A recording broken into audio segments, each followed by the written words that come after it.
तो दिल्ली विधानसभा का सत्र हंगामे के साथ शुरू हुआ है। आज विधानसभा में बीजेपी के विधायक ऑक्सीजन सिलेंडर और ऑक्सीजन मास्क लेकर पहुंचे हैं। बीजेपी विधायकों का कहना है कि प्रदूषण के चलते उन्हें मास्क और सिलेंडर लेकर चलना पड़ रहा है। विधानसभा अध्यक्ष ने इस पर आपत्ति की और कहा, इसको हटाइए।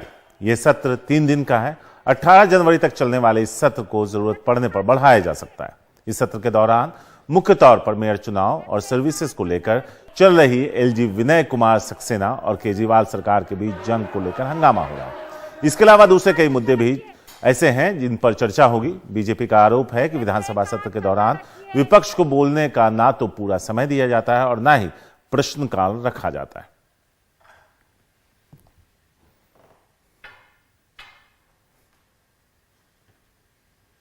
ये तस्वीरें हैं जिसमें आप देख रहे हैं प्लेकार्ड भी गले में टांग रखा है, साथ ही ऑक्सीजन मास्क लगा रखा है, ऑक्सीजन सिलेंडर हाथ में है।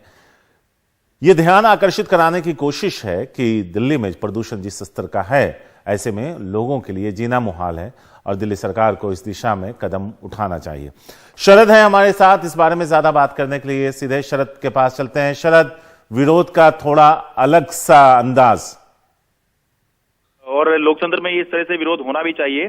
बीजेपी विधायक जब विधानसभा में आए तभी उन्होंने एक मास्क लगा रखा था, साथ में ऑक्सीजन सिलेंडर भी ले रखा था और ये एक तरीका है उनका ये कहने का या एक विरोध जताने का कि दिल्ली में जो प्रदूषण है वो बहुत ज्यादा है। हालांकि आज भले ही हम ये कहें कि आज मौसम साफ दिख रहा है काफी, क्योंकि दिल्ली में हवाएं जो हैं वो तेज चल रही हैं, तो इस वजह से मौसम साफ है। लेकिन ओवरऑल जो है वो क्योंकि सर्दी के मौसम में प्रदूषण बहुत बढ़ जाता है और एक दम घुटने की स्थिति भी दिल्ली के अंदर हो जाती है और समय समय पर जो है अलग अलग पाबंदियां भी दिल्ली के अंदर इसी वजह से लगती हैं। तो सरकार का ध्यान इस ओर आकर्षित कराने के लिए और इस बात पर सरकार का विरोध करने के लिए जो विधानसभा का सत्र है वो इसी बात से विपक्ष ने शुरू किया। और जब सदन के अंदर भी मास्क पहना गया और सिलेंडर लेके आए तो विधानसभा अध्यक्ष ने इस पे आपत्ति की कि आप इसको हटाइए। कुछ देर हंगामा हुआ।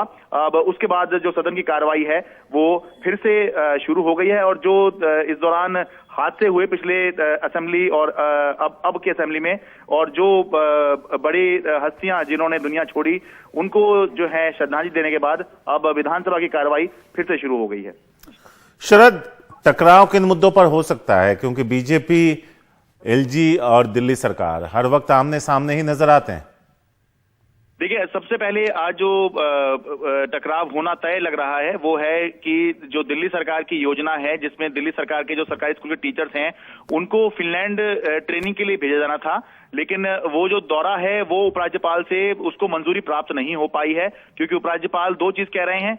पहला, इसकी कॉस्ट बेनिफिट एनालिसिस कराइए, यानी कि इस पर जो खर्चा हो रहा है इस प्रोग्राम पर इसके किस तरह के फायदे हैं, कैसे फायदे हैं, इसकी एक स्टडी कराई जानी चाहिए। दूसरा, वो ये कह रहे हैं कि ये इस तरह की जो ट्रेनिंग प्रोग्राम्स हैं ये कोशिश करनी चाहिए कि विदेश की बजाय देश में ही हो।